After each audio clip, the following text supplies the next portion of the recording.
Okay, we are recording. Eugene, how are you? I'm good. I'm good. Sorry about the technical glitch. Yeah, I'm presuming you just record in analog because digital seemed to have been problematic for you. Yeah, I've, I have done Zoom things before, but yeah, my partner came up and I was like, "No, it says it's on." And then this laptop that I have, it's got one of those little flaps on the camera that I didn't know was. Yeah. Yeah, there we go. That's it. That's what happened. Oh dear, oh dear. It's all good. It's all good. I can see you, I can hear you, and we're Good. going to have a lovely chat about some fantastic records. And Eugene, I'm going to ask you to kick off your playlist by telling me the song that you regard as having the greatest ever intro, please. When I saw that, yeah, well, yeah, I chose for the greatest intro. 54 or 46 was my number by Toots and the Maytals. When I saw you lay down that question, the gauntlet of like greatest intro, I thought, oh god, it's going to take ages. But actually, it came to me immediately. Well, it's one of those ones that everybody knows. It's sort of, I guess for me, my introduction to that song was maybe I can't remember if it was in This Is England, the first film. It was the Shane Meadows thing. It was in the first This Is The England. first one. I think that was my intro to it. But yeah, and like for me and everyone, like my generation, my friends, that you know, but I've got friends. We joke about that intro. We try and do the best impression of it.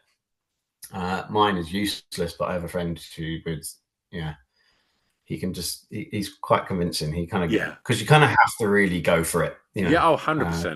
That voice is just amazing. The whole song is incredible, but I don't know. It's pretty unique. I was thinking of other ones as well. I was like Day Tripper, Beatles. I was like, should we just like a big riff or something, or something that was like from like in a hip hop thing. Like what's it? Jizza has in Liquid Swords. He has the whole samurai sci-fi intro, and then before the song starts. But yeah, that was the one I chose. I just thought maybe that's been chosen a lot. I don't know. Has it? It's never been chosen, and I Good. think we're nearly at 700 episodes of this, Well, and there we it's go. really interesting, like because whatever kind of guest I have, whether they're a musician, a producer, an actor, whatever, like most people on this question lean into rock music, uh, and you obviously have chosen, I guess you'd call probably Toots like reggae, I guess. Yeah. Um, and and it's really weird that then you mentioned the Beatles, and then you mentioned hip hop, and no one ever chooses hip hop. When I asked myself these questions when I first set it up, and mine is the beginning of Fight the Power Mhm. by Public Enemy. I just think the intro is just insane, and I think like hip hop is just laced with amazing intros, and Yeah. but people always lean into rock and roll. And what I'll also say is like what's quite interesting about your choice as well is it's not necessarily any music at first, is it? It's just the vocal, uh, and and then you went straight into something so instantaneous when you mentioned Day Tripper. Like it's just bang, and it's like, and I'm always curious when why, and I'm going to ask you how you approach writing and intros in your work, but how I think some people like them kind of long, elongated, stretched out like intros that I'm sure in Yeah. this day and age record companies are going, that's not fucking happening. Like, Mm.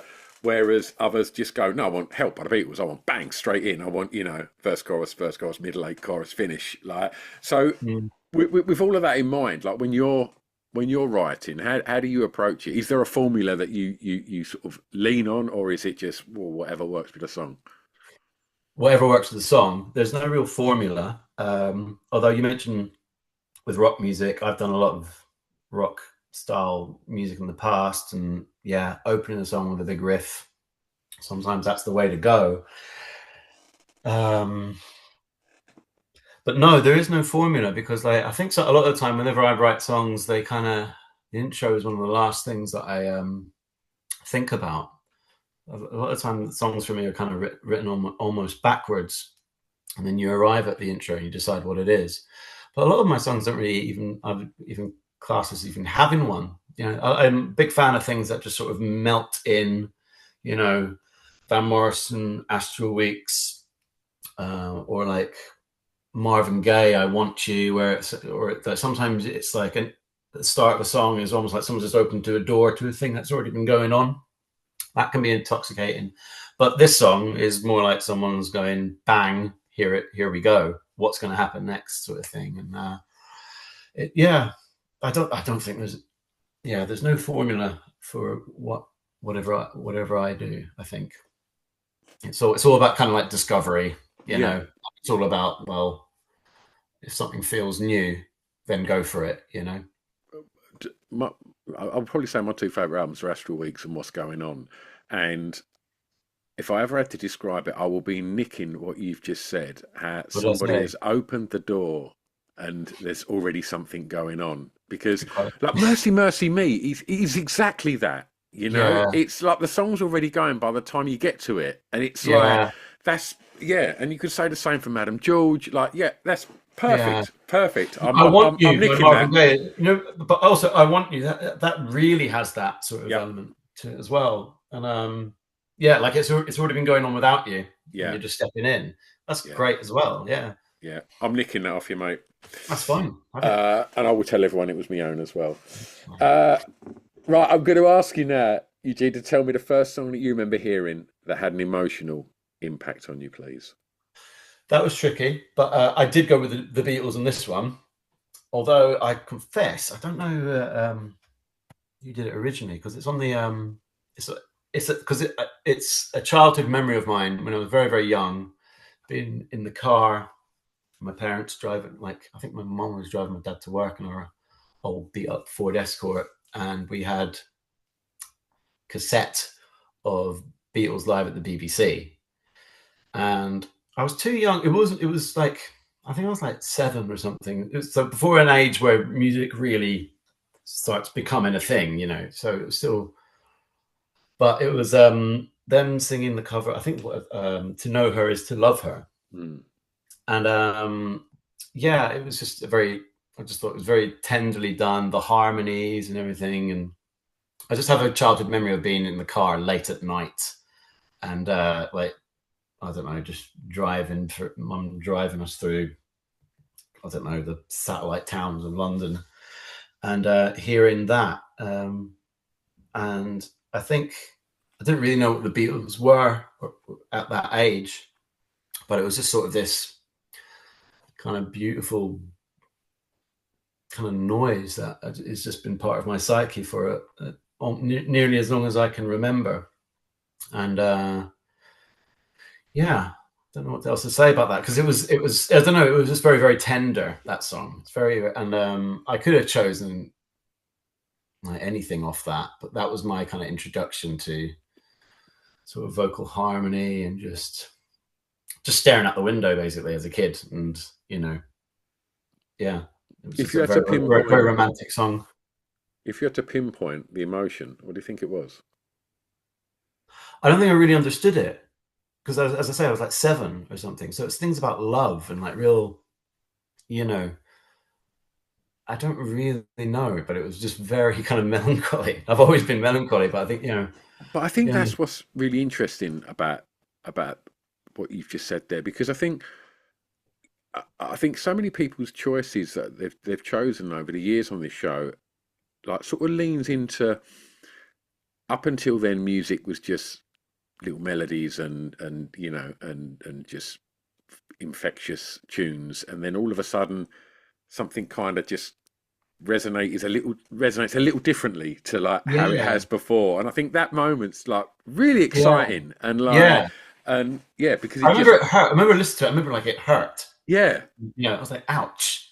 I didn't really understand what they were singing about, but I must have on some sort of level. It was like, oh, ouch, how, like, but in a very kind of beautiful way. And I also think it's really interesting how many people's like the way that their sort of music taste has been shaped, and that so much of it in their formative years always happens in the back seat of your mum and dad's car when you're either going on holiday or going home from your Yeah. nan's or whatever. Do you know what I'm Me saying? too. Yeah, yeah. Well, we used to. I grew up in. Well, I was born in Leytonstone. We grew up in like East London, and then like Essex kind of outskirts. But we were always going to Ireland in the summer and Christmas, and we drive up to Stranraer in Yeah, Scotland, uh, and that journey was like it was an absolute beast for yeah, it was like A to Z yeah, on the lap sort of thing, yeah, and so cassettes were being rinsed in the car, and that was where all my kind of musical identity was probably just formed yeah. there. And I still feel that way. I like just being like chauffeur driven around cars, looking out windows like a Labrador. You know what I mean? Just like if someone starts talking to me, I'm like, oh, leave me alone. Yeah, I'm in my I've own had so many film, in times. my own head. Yeah, well, yeah, like maybe not. Just again, I might literally just be staring out, like just zoning out. But that's just that's just where I like to be. Yeah. Wonderful, wonderful. I mean, aside from the sort of the car journeys, like was home a musical environment growing up? Yeah. Yes. My dad kind of played piano. There was a piano in the house. Music was always going on, obviously, things like Beatles, Neil Young, Dylan, all like the Motown. And then like classical music and jazz, which was beyond me. But I'm gradually getting there with that. So yeah, music was everywhere. Yeah. Was you drawn to the piano?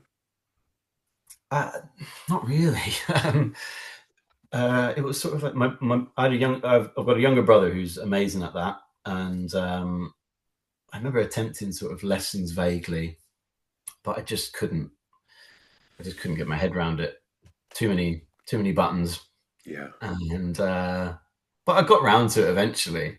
But yeah, like self-taught sort of way that I kind of enjoy. But no, I'm no real piano player. No.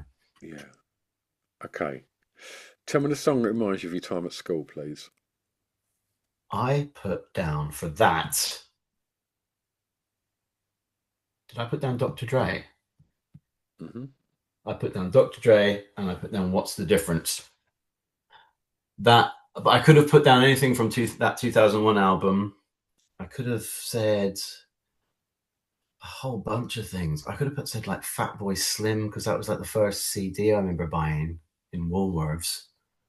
Uh, but I put down What's the Difference? Hip hop is featuring quite a lot in this thing, which is surprising me. But yeah, I did love that album because it was 2001. The two hip hop albums really were at that time for me and kids in our school were that Dr. Dre album and the second or third Eminem album, the Marshall Yeah, Mathers LP. yeah, Those were the ones that, whenever mum was coming into your room, you'd sort of immediately like turn it down or. yeah. But it was amazing because it spoke to some. That was kind of like the opposite of what I was talking about, like sitting in the car with the parents listening to the Beatles. That was at an age, I don't know, 15 or something, where music became your own thing. It was your identity, wasn't it? It's what you wore. Yeah, And yeah, yeah, and it wasn't like I was just listening to like Nas and all that strictly. It was like I remember Coldplay, Parachutes. Remember that was like it was. I mean, that Parachutes album's great. It still do you is. know what? People give them a hard time. I think the Yeah, first, I think the great. first two albums are fantastic. Yeah, first two, absolutely. I remember like playing a demo of Tony Hawk skateboarding on the PlayStation with my headphones on, listening to Parachutes, and then I would take it out and then I'd put on 2001. I don't know what was going on in my head, but like the Yeah. mood shifts were yeah, all over the place. But like I remember I'd sit on the bus to school and you'd get like a Discman, but it would skip, wouldn't Oh, it? you said that like literally. Yeah, you'd be your own sort of Just suspension hold system. it. Yeah. Like sort of negotiate the hydraulics. Yeah. And then you get Oh, speed bumps, speed bumps. Like... Yeah, exactly. Then you see your mate who's got like a way better one. It's like anti-skip. It's like, Yeah. right, getting that, and then it would always skip. But yeah, that was it would be a mixture between Dr. Dre, Eminem, Coldplay, Fatboy Slim. I remember featuring heavily because those songs were everywhere. Yeah. I remember being in the classroom, like I think we were in a history lesson, and out of nowhere, unprompted by me, it was a boredom with silence, and I was just going to the right about now, funk soul brother, check it out now, and then the girl in front of me turned around and was like, check it out now, the funk soul, and then the whole class were looking at each other like just singing it. It was just like, what's going on? Like no one was enjoying it. We were just sort of like brainwashed. It was like something out of like Close Encounters of the Third Kind. It was like just a mass overspill of these intrusive thoughts of like Norman Cook. Just it was in and it needed to come out, and it did. Oh, fantastic! So where was school, and was it and did you enjoy it? I did. Well, it was up and down. Like, Because you sort of said that you moved a lot. So did you change schools, or did you sort of no, I settle was by in the school? same school. No, I was in the same school. Like out in Essex. It was good. It was Whereabouts in Essex? Woodford. Okay. I mean, is that Essex? I don't even know anymore. Yeah. Sort of. What would you call Woodford? Probably it's borderline East London, Essex, isn't it? Like, See, that's my It's really hard when I talk to all my mates who like grew up in London because they're like, oh, that's Essex. I'm like, well, whatever it is, that's where I was. Yeah. No, I enjoyed it. It was up and down though. It was a good school, but it had its rough edges, which I'm grateful for. Really, it's kind of forms you. And it was so many different friends from, I remember like kids coming up to me and giving me Bob Dylan albums on the playground, but then they themselves were like, oh yeah, my dad said you'd probably like this, but my mate who'd be giving it to me was like hardcore UK garage MC aficionado, and he's given me Love and Theft by Bob Dylan. I'm like, I'll check it out. It was just, I enjoyed it. It was so many different things were going on in that place. But music was like it wasn't a thing that you did. Like I started writing songs probably when I was about 16, maybe. I didn't tell anybody because I don't know, maybe it's more of a cooler thing now, but it wasn't back then because it was either like UK garage or if you're into your hip hop, which I sort of was, but not in any way that that I was going to pursue. What did you want to be when you was at school? I was going to be like a painter. My dad's a painter. It's weird. Like I come from a working class background, but a very creative one, which is a weird sort of juxtaposition because the arty farty thing is not associated with that. But that's where it was. So I thought I was going to be a painter because I love my art. I love drawing and painting. But music just took over. When I was 15, I went to the last gig. I think one of the last gigs at the old Wembley Stadium. It was Oasis doing the Standing on the Shoulders of Giants thing, which people slag now. But if you're 15 and you experience that, it's kind of like a game changer. Yeah, of course. And I was obsessed with just writing songs in just like an insane volume, just like loads, and not really caring if they're any good. But I didn't really tell anybody because, as I say, it wasn't like the done thing at school. But then I kind of learned to, share them with a few friends, and then they sort of actually thought it was quite good, and that gave me a bit of confidence to share it more. Yeah, no, school was good, but it was a mix. It was, school. My school was like how I just see the world or London generally. It was like there are good things, there are not so good things. Yeah. Eugene, tell me the first record you remember buying from a record shop, please. That's the Strokes. Now that's connected to like school because you had Coldplay Parachutes, and then it felt like a couple of weeks later or something, the Strokes arrived, and then that kind of changed everything. But I remember we were in Ireland on the summer holidays, and I was awaiting my GCSE results. And my mum, who was a teacher, a school teacher, I was middle kind of kid. I got by in school, but she was like, if you get 5 GCSEs or something, you can go and I'll give you money to go and buy a record, a CD, a compact disc. So I did get those GCSEs. I remember phoning up in. I sound like so old. I realize like everything I'm saying. I went to a telephone box in the street in Ireland because our house in Ireland didn't even have a normal like telephone. So I went to a telephone box. I phoned up the school, got the results. I was like, awesome. I went back. Mum, where's the money for the? And we went into a record shop. And I remember like a week previously, I'd seen the Strokes play New York City Cops, I think, on Top of the Pops. And it was just like, I wasn't even sure if I liked it, but it, I've spoken to so many people in my generation that's kind of ground zero. I mentioned Oasis and all the other things, but that I didn't catch the I kind of caught the end of that. The really thing for my generation was the Strokes, and seeing them on Top of it was like, but the album wasn't out for another 2 weeks. But I walked into this record shop in Coleraine in Northern Ireland, and I went in and I was like, well, it's not out for another 2 weeks, so I'll get something else with my money. But it was on there because it was some dodgy shop. They had Is This It on the shelf 2 weeks early. So I got to listen to Is This It 2 weeks before anybody else did, which was amazing. And the thing again, that was me like a Labrador sitting in the back of the car with my Discman, but this time driving around Donegal listening to that record, which was.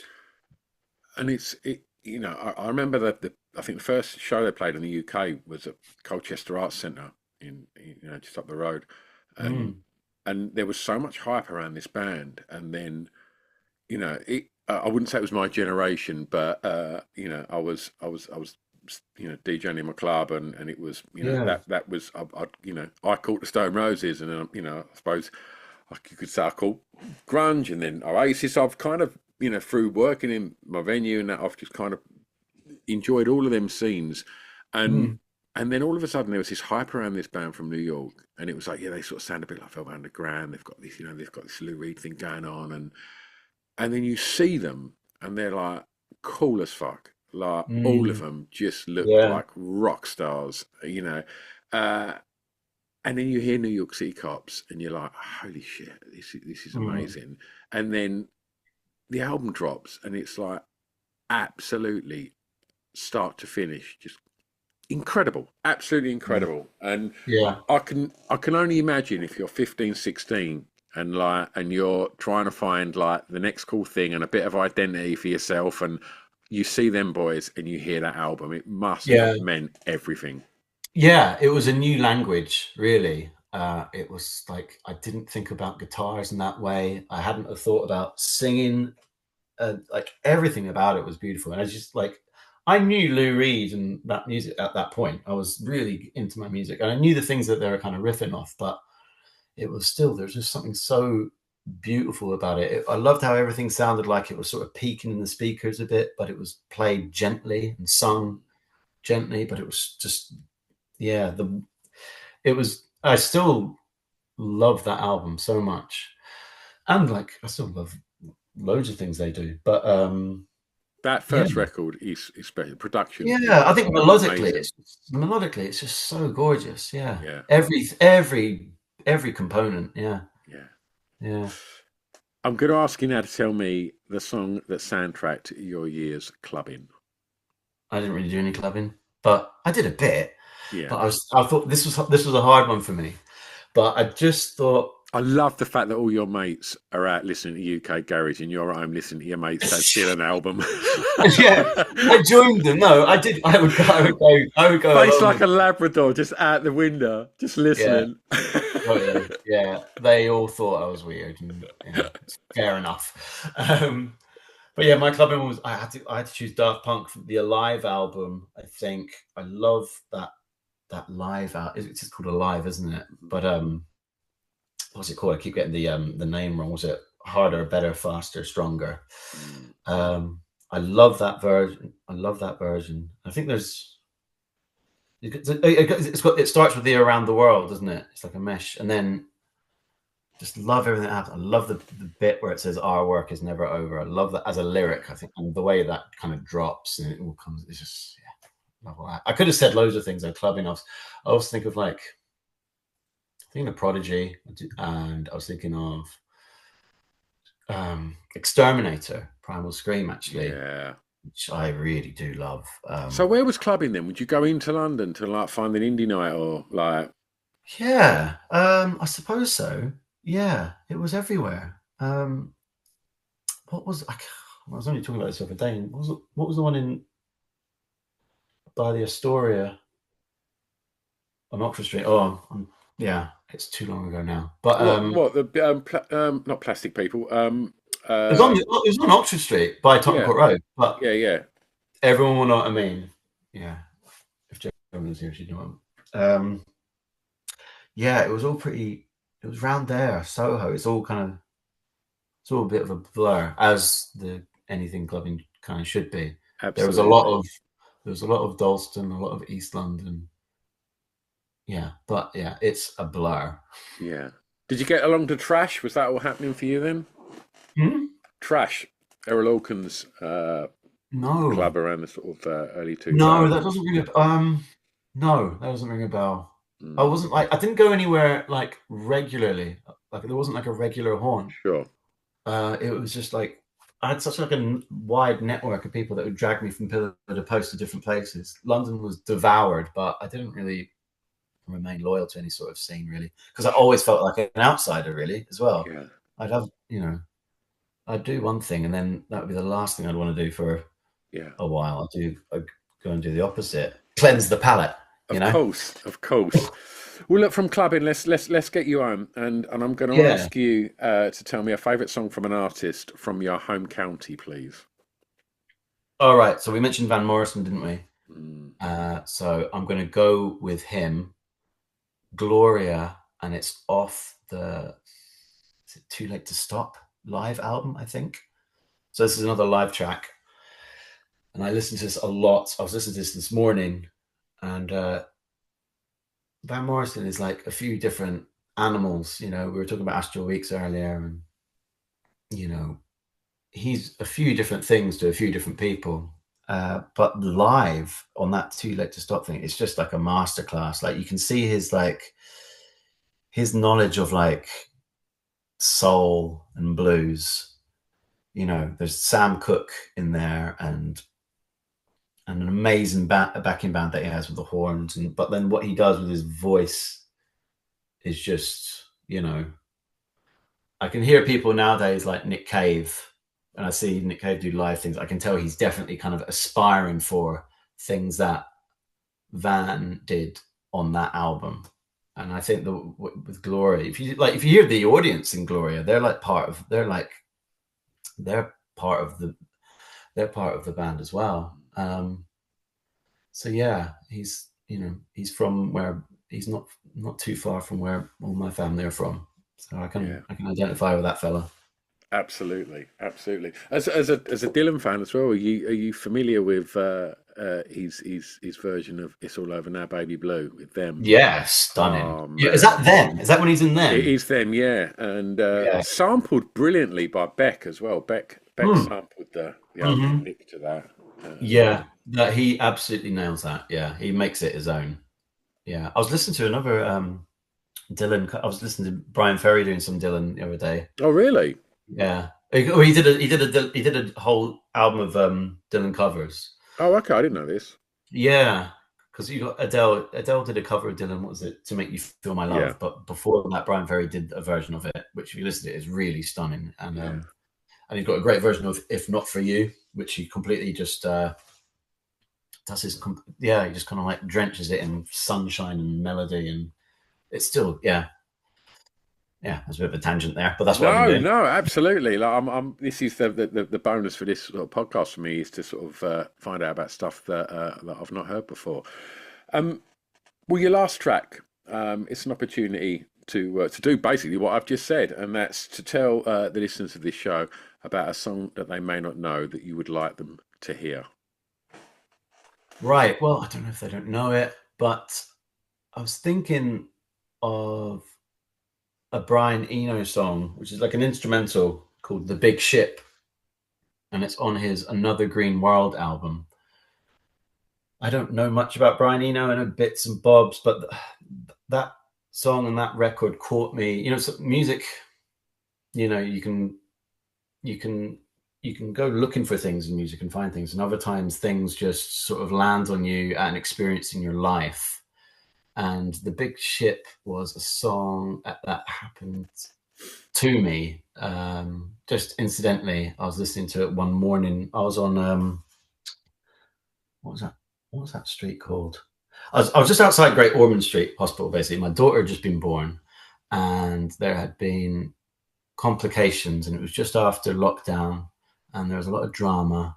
And when she arrived at Great Ormond Street Hospital, I saw these kind of heroes at work there do their thing, and everything was fine, and my daughter was a-okay. But it was after a couple of rough nights for me and my partner, and it was sort of like this huge kind of relief, obviously, you know, because there's a touch and go moment where you don't really know where the rest of your life is going to look like.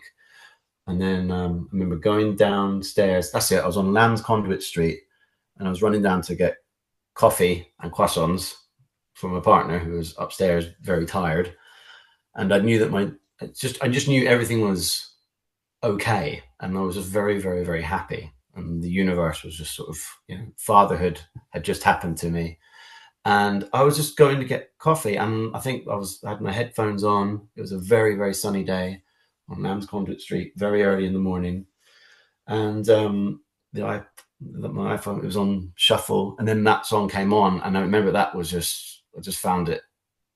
Felt just alive, and I think it was just like, yeah, like this. I just felt kind of, yeah, it was just overwhelming, really. So it's something that I always, if that song had happened like at another moment, or even like 5 minutes later or something, it would not be. But now when I hear it, I find it very kind of like overwhelming.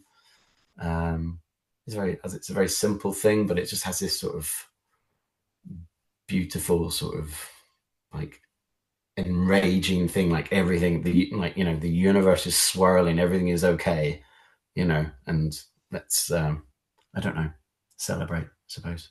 Yeah. That's lovely. That's absolutely wonderful. And we'll make it nice and easy for other people to go and listen to that track, because we'll put a little playlist together to accompany today's show, so people can go and listen to all of the songs that we've spoken about. But what we haven't really spoken about is your music. So we need to find out what's happening. Yeah, well, there is an album coming out in April, I believe. The exact date, I don't know, because it's been pushed around. But yeah, I have an album coming out. It's called Eugene McGuinness versus the Universe, which I'm very, very. I didn't think I was going to be doing another record, to be honest. I've just been busy with like life gets in the way. But this album's coming out very soon on vinyl and all the normal things. And yeah, I'm very excited for people to hear it. I'm doing some shows in Liverpool and over in Derry, which would be a big one for me. So yeah. And if people want to find out about shows, releases, and all things Eugene, where's the best place to do so? Just type. I suppose Instagram probably has all the information. I think it's just Eugene McGuinness official, I think is what it's under, and yeah, all the info will be there. Wonderful. Well, Eugene, if it's all right with you, when we put this episode out, we tag you in it, so we make it nice and easy for anybody that's not following you to go and do so. Great, amazing. Thank you very much, mate. It's been lovely talking records with you today. It's been, pleasure. It's been a real lovely experience. So thank you so much for giving up your time, Eugene. Thank you for having me. I'm going to press stop. Don't go anywhere.